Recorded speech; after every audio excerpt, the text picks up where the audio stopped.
भजन संहिता 91 में सुरक्षा है रोग से, महामारी से, दुर्घटना से और दुश्मन की हर योजना से।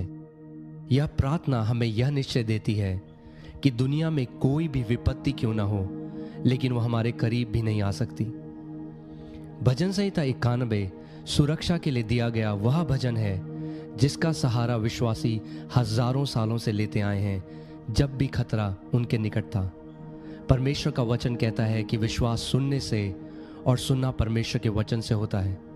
इसीलिए भाइयों और बहनों, मैं आपसे ये निवेदन करता हूँ कि आप इस भजन को हर रोज रात को सोने से पहले सुने और इस पर मनन करें, और आप ये जान लेंगे कि वो परमेश्वर जिसने इस ब्रह्मांड को बनाया है वो आपका और आपके परिवार का रक्षक है।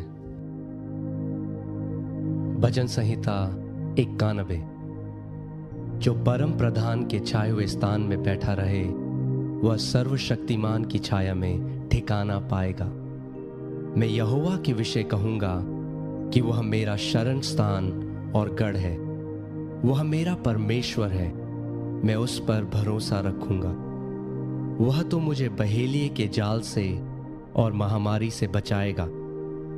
वह मुझे अपने पंखों की आड़ में ले लेगा और मैं उसके परों के नीचे शरण पाऊंगा। उसकी सच्चाई मेरे लिए ढाल और झीलम ठहरेगी। मैं ना रात के भय से डरूंगा और ना उस तीर से जो दिन को उड़ता है, ना उस मरी से जो अंधेरे में फैलती है, और ना उस महारोग से जो दिन दोपहरी में उजाड़ता है। मेरे निकट 1000 और मेरे दाहिनी ओर 10,000 गिरेंगे, परंतु वह मेरे पास न आएगा। परंतु मैं अपनी आंखों से दृष्टि करूंगा और दुष्टों के अंत को देखूंगा। हे यहोवा, तू मेरा शरण स्थान ठहरा है।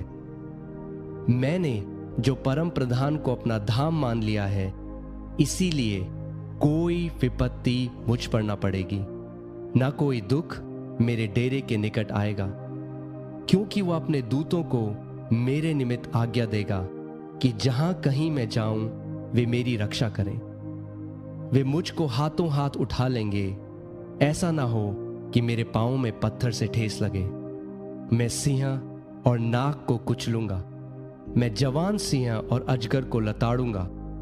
और परमेश्वर कहता है कि मैंने जो उससे स्नेह किया है, इसीलिए परमेश्वर मुझको छुड़ाएगा। परमेश्वर मुझको ऊंचे स्थान पर रखेगा, क्योंकि मैंने उसके नाम को जान लिया है। जब कभी मैं उसको पुकारूं, तब परमेश्वर मेरी सुनेगा। संकट में वह मेरे संग रहेगा, वह मुझको बचाकर मेरी महिमा बढ़ाएगा। परमेश्वर मुझको दीर्घायु से तृप्त करेगा और अपने किए हुए उद्धार का दर्शन दिखाएगा। आमीन।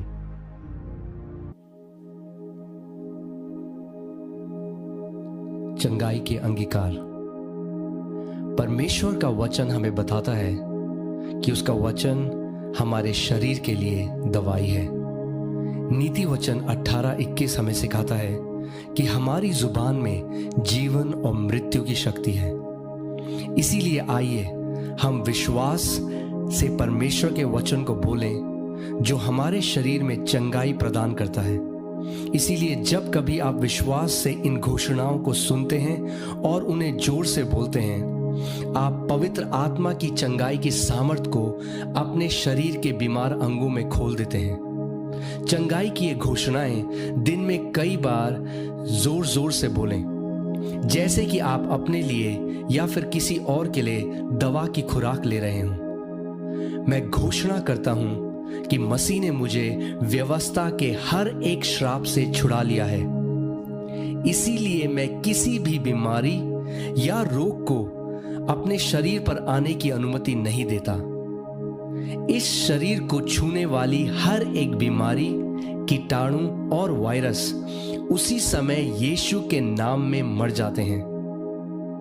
मेरा शरीर का हर एक अंग और प्रत्येक अंश पूरी क्षमता में कार्य करता है, जैसा परमेश्वर ने मुझे बनाया है।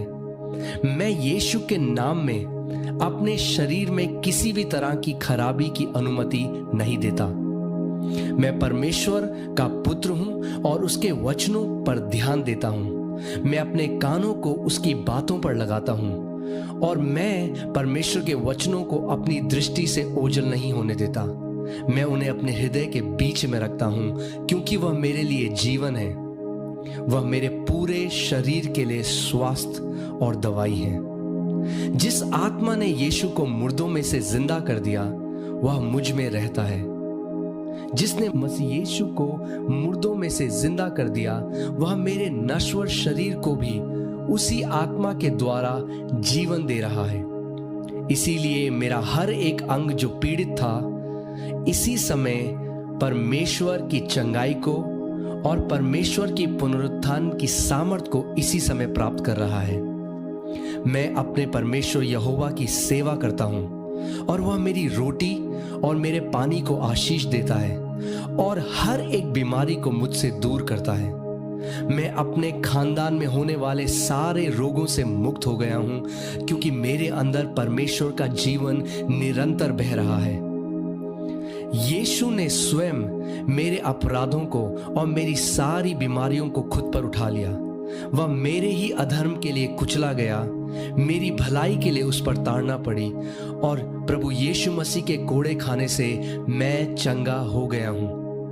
परमेश्वर ने अपना वचन भेजकर मुझे चंगा किया है और मुझे हर एक विनाश और विपत्ति से बचाया है। इसीलिए मेरे शरीर में हर एक रोग बाहर खदेड़ा जाता है और वह इसी समय जड़ से नाश हो जाता है। मैं अपने पूरे मन से परमेश्वर को धन्यवाद देता हूँ और उसके किसी भी उपकार को नहीं भूलता। उसने मेरे सारे अधर्म को क्षमा किया है और मेरे सारे रोगों से मुझे चंगा किया है। धन्यवाद पिता। वही आत्मा जिसने प्रभु यीशु मसीह को मुर्दों में से जिंदा कर दिया वही पवित्र आत्मा मुझ में भी रहता है और वही पवित्र आत्मा इसी वक्त मुझे जीवन दे रहा है। मेरे शरीर में बीमारी का कोई स्थान नहीं है। मैं विश्वास से ये घोषणा करता हूँ कि मैं अलौकिक स्वास्थ्य में जीता हूँ प्रभु यीशु मसीह के नाम में। आमीन। ऑफ गॉड, मैं परमेश्वर से जन्मा हूँ। I have the seed of God in me. परमेश्वर का बीज मेरे अंदर है। I am anointed. मैं अभिषिक्त हूँ। I am appointed. मैं चुना हुआ हूँ। I am deeply loved. मैं गहराई से प्रेम किया गया हूँ। I am blessed with every spiritual blessing in the heavenly places. मैं हर एक आत्मिक आशीष से आशीषित हूँ। I am chosen. मैं चुना गया हूँ। I am forgiven. मैं माफ किया गया हूँ। I am redeemed. मैं छुड़ाया गया हूँ। I am a new creation. मैं एक नई सृष्टि, एक नई बनावट हूँ। I am born of God. मैं परमेश्वर से उत्पन्न हुआ हूँ। Sin has no power over me. पाप का मेरे ऊपर कोई अधिकार नहीं। Death has no dominion over me. मृत्यु मुझ पर राज्य नहीं करती। I am the house of God. मैं परमेश्वर का घर हूँ। The same spirit that raised Lord Jesus Christ from the dead dwells inside of me. वही आत्मा जिसने यीशु को मुर्दों में से जिंदा कर दिया वो मेरे अंदर रहता है। The resurrection life of God is flowing in my body. मौत को हरा देने वाला परमेश्वर का वो सामर्थ मेरे शरीर में बह रहा है। Every dead organ in my body is coming back to life right now. मेरे शरीर का हर एक मरा हुआ अंग इस समय वापस जीवित होता है। I am peaceful. मैं शांति से भरा हुआ हूँ। I am joyful. मैं आनंद से भरा हुआ हूँ। I am powerful. मैं सामर्थ्यशाली हूँ। I am victorious. मैं विजयी हूँ। I am as loved by Father as he loves Jesus. जितना पिता यीशु से प्यार करता है उतना वो मुझसे भी प्यार करता है। That is why I am seated with Christ in the heavenly places right now. इसीलिए मैं यीशु के साथ आत्मिक स्थानों में सिंहासन पर बैठा हूँ। My heart is healed. मेरा हृदय पूरी तरह चंगा है। I am a supernatural being. मैं एक अलौकिक व्यक्ति हूँ। Wherever I go, I release the life of God. मैं जहाँ कहीं जाता हूँ परमेश्वर के जीवन को उस जगह पर बहा देता हूँ। I use my words to build people and not to destroy them. मैं अपने मुंह की बातों से लोगों के जीवनों को संवारता और बनाता हूँ। I am a builder. मैं जीवनों को बनाने वाला हूँ। I am an influencer. मैं प्रभावशाली हूँ। I want you to focus on that indwelling presence inside of you. मैं चाहता हूँ उस उपस्थिति पे जो आपके अंदर वास करता है। Just start enjoying the presence of God, Christ in you. वो उपस्थिति जो हमेशा आपके अंदर बनी रहती है, मसीह जो आप में रहता है।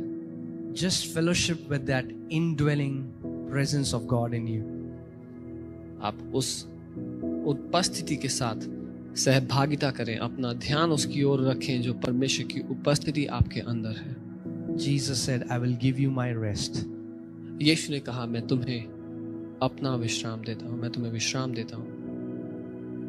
Every false burden and every false responsibility is taken off from your shoulders right now. हर एक झूठा बोझ और फजूल की जिम्मेदारी, उसका बोझ आपके कंधों से इस समय उतार लिया गया है। I am precious. मैं कीमती हूँ। I am so precious to God. मैं परमेश्वर के लिए बहुत कीमती हूँ। I want you to release every tension, every worry, every depression right now. मैं चाहता हूँ हर एक तनाव, हर एक सताव, हर एक चिंता इस समय आप अपने मस्तिष्क से उतार दें। I want to tell you that you are safe. मैं आपको बता देना चाहता हूँ आप सुरक्षित हैं। Let Jesus take away every burden that you've been carrying for so long. अनुमति दें कि यीशु हर उस बोझ को अपने ऊपर ले ले जिसको आप बहुत समय से उठा के घूम रहे हैं। He said, my yoke is light. उसने कहा, मेरा बोझ हल्का है। My yoke is light. मेरा बोझ हल्का है। And it will give rest to your souls. और वो तुम्हारे प्राण को आराम देगा। Just receive rest in your souls right. अपने प्राण में आप इस समय उस आराम को ग्रहण करें।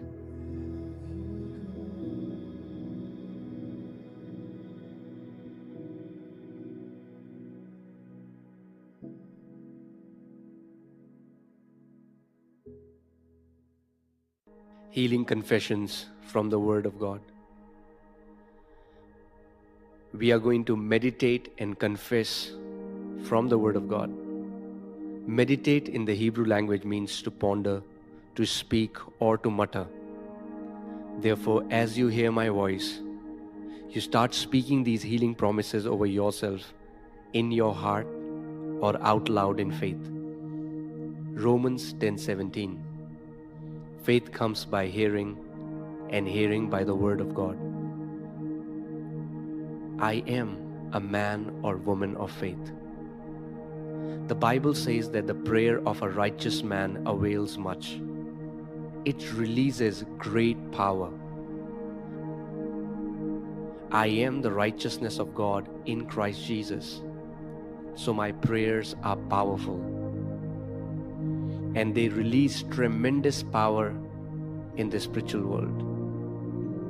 Proverbs 4:20-22.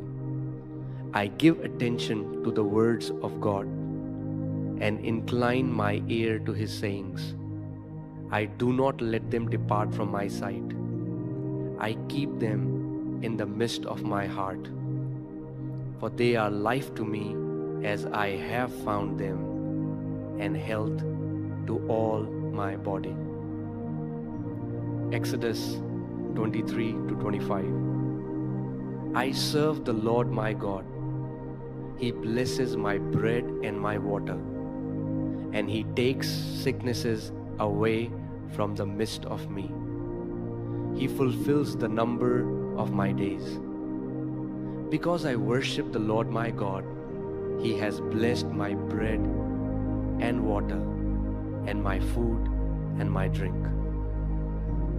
Isaiah 53, 4-5. Surely Jesus has borne my grief and carried my sorrows, and by his stripes I am healed. Jesus has healed my every wound inside and out, so that there is nothing missing and nothing broken. I live in the shalom of God. Isaiah 54:17. No weapon formed against me shall prosper. Every sickness is a weapon of the enemy. Therefore, every weapon formed against me is rendered powerless in the name of Jesus. 1 John 4:4. He who is in me is greater than he who is in the world. I am not alone in this world. Christ lives inside of me and is greater than any power working on the earth. That is the reason I am able to overcome Satan. Acts 10:38. Every sickness is an oppression of the devil. So I resist devil and all his works, and he flees from me now in Jesus' name. Psalm 118:17. I shall not die but live and declare the works of the Lord. I am no more in bondage to the fear of death. Christ has redeemed me from the fear of the death. I thereby declare by faith that I will live and not die. Revelation 12:11. I overcome Satan, sickness, accusation, fear, and anxiety by the blood of the Lamb and the word of my testimony. I don't confess negative things. I agree to the word of God. I boldly proclaim the truth. I release my faith in the blood of Jesus and the word of God. I am victorious. I am healed. I am delivered. I am redeemed. I am not afraid. I will live my life for the glory of God. Sickness is an oppression of the devil. Satan can't oppress me with sickness anymore, for I have been delivered from his authority. Colossians chapter 1 verses 13. I have the authority to tread on the serpent and the scorpion and over all the power of the enemy. Luke chapter 10 verses 19. The spirit of him who raised Jesus from the dead dwells in me. He who raised Christ Jesus from the dead is giving life to my mortal body through his spirit who indwells me. Therefore, every part of my body that is afflicted, sick, and is failing is rejuvenated right now. Romans chapter 8 verses 11. The resurrection power of Christ is flowing in my bloodstream. It flows to every cell of my body, restoring life and health right now. My body is in perfect chemical and hormonal balance. I declare that Christ has redeemed me from the curse of the law. Galatians chapter 3 verses 13. I am living in a curseless reality because of what Jesus has done for me. I shift my focus from curses to blessings, from sickness to health, and from fear to faith. I forbid any sickness or disease to come upon my body. Every disease, germ, harmful bacteria and virus that touches this body dies instantly in the name of Jesus. Every organ and every tissue of my body functions in perfection to which God created it to function. I forbid any malfunction in this body in the name of Jesus. 2 Corinthians 1:20. for all the promises of God in Him are yes and amen.